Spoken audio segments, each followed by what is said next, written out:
কে আপনাকে কুফরি কালাম করেছে বা জাদু করেছে, যদি আপনি এটি জানতে চান তাহলে একটি আমল করুন। আল্লাহ পাক রব্বুল আলামিন এই আমলের বরকতে আপনাকে ওই বিষয়টা জানিয়ে দিবেন। এবং যেই ব্যক্তি কুফরি কালাম করেছে বা জাদু করেছে, স্বপ্নের মাধ্যমে আপনি ওই ব্যক্তিকে দেখতে পারবেন।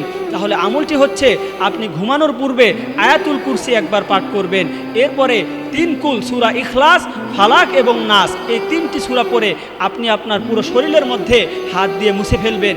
এরপরে আপনি যেই কাজটি করবেন, এরপরে সূরা জিলজাল 100 বার পাঠ করবেন। সূরা জিলজাল 100 বার পাঠ করার পরে আপনি এভাবে যদি আমল করতে থাকেন, তাহলে যেই ব্যক্তি আপনাকে কুফরি কালাম করেছে বা জাদু করেছে, ওই ব্যক্তিকে আপনি যদি 3 বার স্বপ্ন দেখেন, তাহলে আপনি নিশ্চিত হবেন যে ওই ব্যক্তি আপনাকে কুফরি কালাম করেছে বা জাদু করেছে।